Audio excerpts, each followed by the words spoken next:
and he comes forward, clears this one, and he rolls a maximum of a 6. And these guys, I roll real low, I only roll a 4, and he rolls real low as well. He only rolls a 2. For his magic, he knows that he's going to get charged over here, so he has a choice which unit he has to cast it on. He knows he's losing over here, so he really has to protect this unit here. So he casts Healing Water here, and that's all he gets off. And then for his combat, over here with the hero, thankfully he whiffs it. He ends up only killing one guy, and that caused 1 wound on him. So it's a push. Over here, I do yet another wound, and I end up only killing 2 skinks. I have all these guys going into the skinks. They're hitting with 15s on a reroll. I'm hitting on 3s with a reroll, winning on 2s, and I could only kill 2. Oh yeah, it's just so frustrating. He turns around and puts all of his attacks into the wild horns, and he kills 5. So I lose by 2, but I roll and I save. So, whew. So if you notice in the unit of Skink Warriors and Cayman, there's 2 skinks left, and so we keep on playing with the traditional rules of the 9th Age or Warhammer, which is filling the ranks. And so we have the guys from the 3rd ranks and 2nd ranks move up to the 1st ranks. All right, now top of turn 3, I declare a 3-way charge. I charge here, I charge here, and I charge here.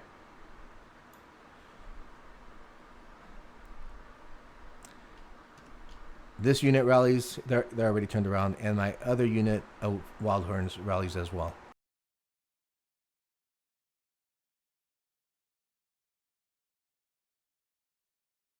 For magic, so let's get these guys in. For magic, I cast the Blood Horn Totem on the Centaurs.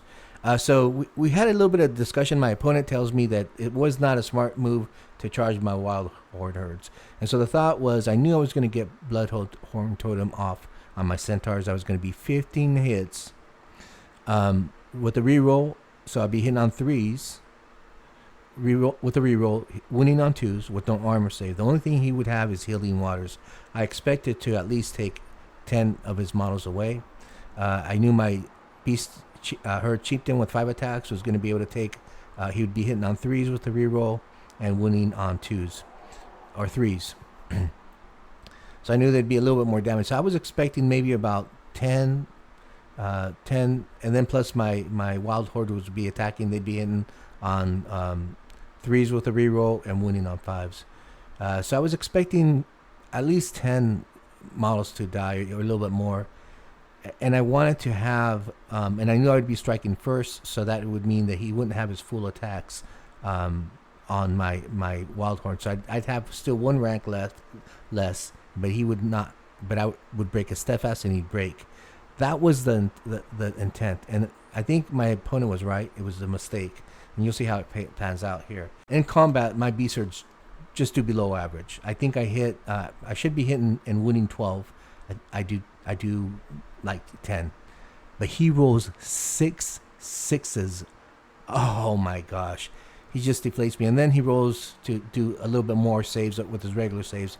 So at this point, I just do very little. He ends up my Chieftain also only does 1 wound, and and he takes up for full ranks. So I end up winning, but he's steadfast, and he stays. I think I end up winning by 1. So frustrating. And over here, this is where it gets interesting. You see that we have we played it wrong in this unit, and we played it wrong because we didn't play it consistently wrong. We kept on changing it, and I think we finally realized we had been using the traditional rules where SS of War, you don't move forward. So I don't know what would have happened since they're in the 3rd rank. I don't know what would have happened once we got rid of their 2nd rank. Do they move forward? And it wasn't in the rules. So we just kind of, since we had already played it wrong on the way, we decided that we're going to leave them on the 2nd rank, and we're not going to move them forward. And you see how that what consequences that decision makes. But it ends up my hero this time pulls through. And so he ends up killing, doing the remaining wound on one, and ends up fully killing the next guy. Now, see, if they were in the 1st rank, I think we would have peeled off the guy in the back. But because we decided to leave him on the 2nd rank, I think that's where the discussion came off. We left him here, and he pulled the guys over here off. Now because there's only 2 left, I only have 4 attacks going into my the skinks, and I whiff it. I only do one. They only do 1 wound, and my BeastHerd finishes off with this stomp attack.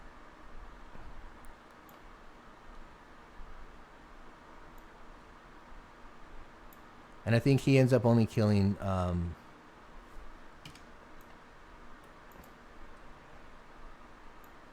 2. So I win big, but we're no longer in combat per the rules of the 9th Age. Sorry, per the rules of Essence of War. So we don't roll off. He doesn't break. Okay. By the way, let us know if any playtesters are out there. Let us know if we were playing it right. We really didn't know how to play the rules, and I think for simplicity, we just went with this route. All right. So at the end of combat, because he doesn't move forward, we deem he's not in base contact, so we just reform. I turn around. I expect him to charge this unit here. He's looking forward into this unit. I turn this guy around just in case they hold, then I'll be able to flank charge him. If not, he's either going to have to overrun, and I'll be able to catch him on the overrun.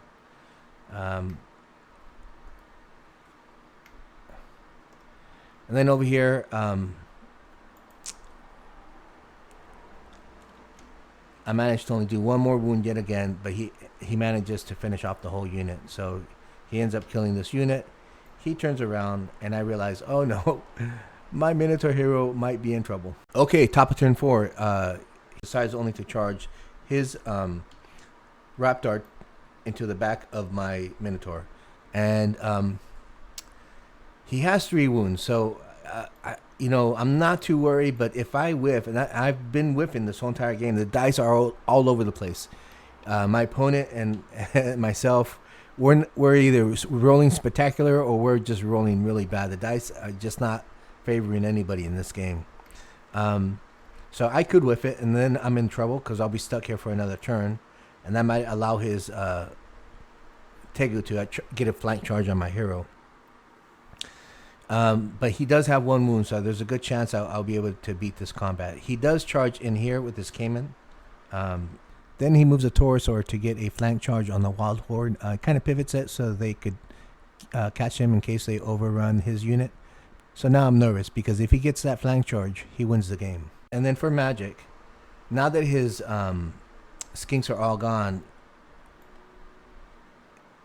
he can't cast Healing Waters, and so he's stuck casting Awaken the Beast.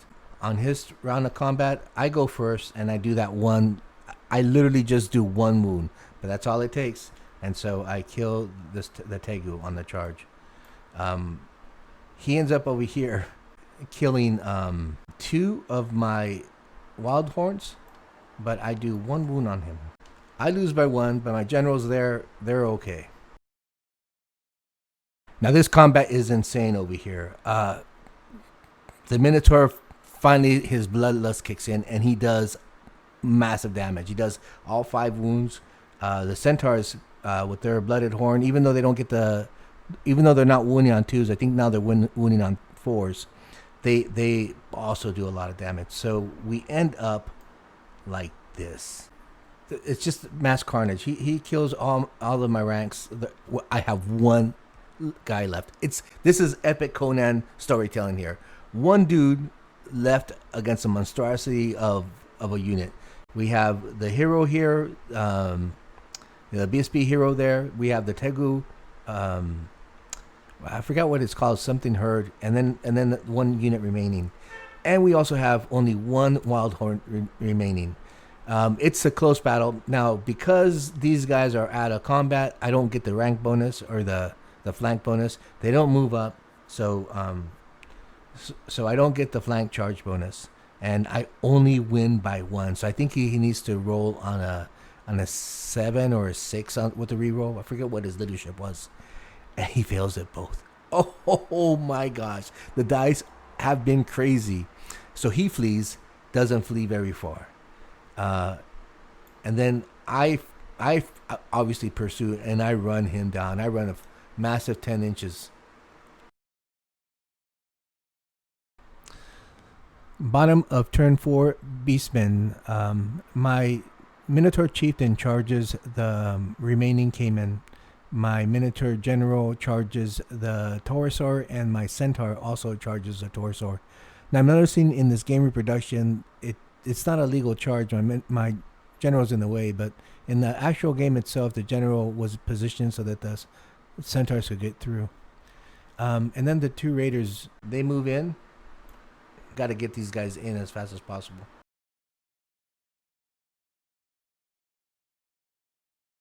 For magic,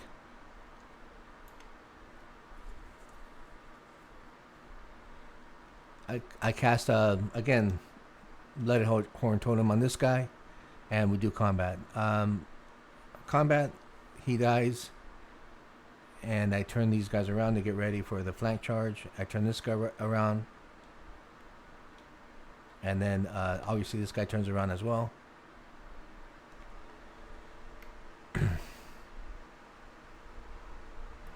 And combat. So yeah, I charge in. I need 6 wounds. I do exactly 6 wounds. He has no chance to strike back, and he pops. Okay, so with more than 75% difference in victory points, the BeastHerds win by a massacre. So my opponent and I did a post-analysis of the game. We kind of talked a little bit about the army pair-up. I think he felt that the BeastHerd was quite difficult, and particularly this list as well, with the list built that he had. He kind of felt that the BeastHerd had a higher initiative, so they were striking first, and they also had a higher weapon skill. So even though, because the BeastHerds have the ability to hit on a 4 with the reroll, which improves their probability of hitting on a 75% versus a 50%. And so, I'm either hitting them on a 3 or I'm hitting them on a 4 with the reroll, whereas his army across the board was hitting all of my units on a 4 plus. So there was that. I do feel also the fact that I just had so many more units than he did, and I was able to really outmaneuver him. I'm slightly faster than his army, and the Centaurs were they're really fantastic in this game. With 2 attacks, strength 4, and toughness 4, and with their devastating charge, hitting on the strength 6 and AP 3, they hit hard and really do well in hitting those flanks. I don't know if they do so good on a different unit. I'm not taking this list before, and so I did like it. The one thing that was new that I had not tried that I really liked was the dual Minotaurs. Having 2 Minotaur chieftains, one designed as a general that's designed to really help the leadership, really did pay out. And there was a couple times where that high leadership made the difference in this game. And then also one that's more combat centric.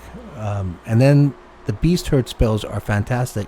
And my frustration with the BeastHerd spells in the 9th age is that they're bound spells, so they get dispelled a lot. It's really hard to get those spells off, because they're great spells, and so a lot of times people save the dice, and you only have to need a 4+ or an 8+ to dispel it. Whereas in this game, the SO War Advance, it's they're real spells, so I could appropriate the right amount of dice and actually have a higher dice roll to get the spells off, and it really makes a difference.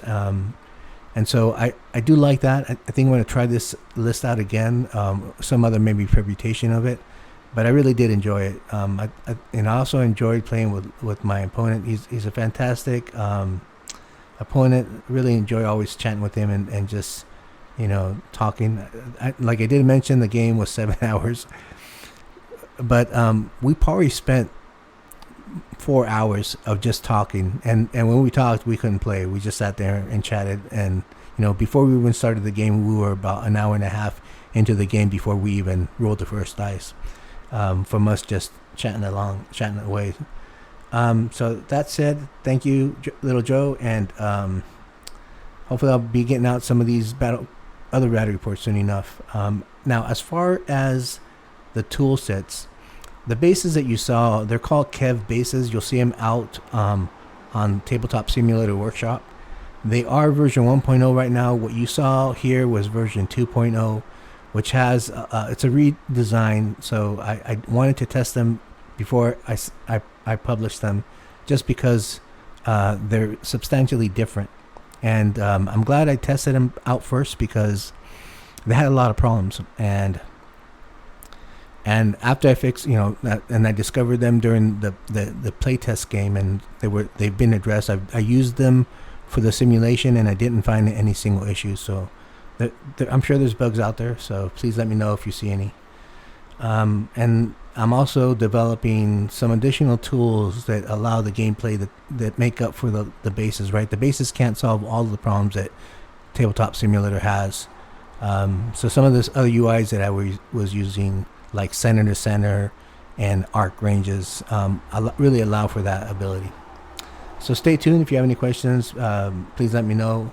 If you have any comments on how we played the combined units, please let us know. And if you like the format as well, let me know. And I'll see you on the next game. This is Covermore signing out. Remember to keep gaming and stay awesome.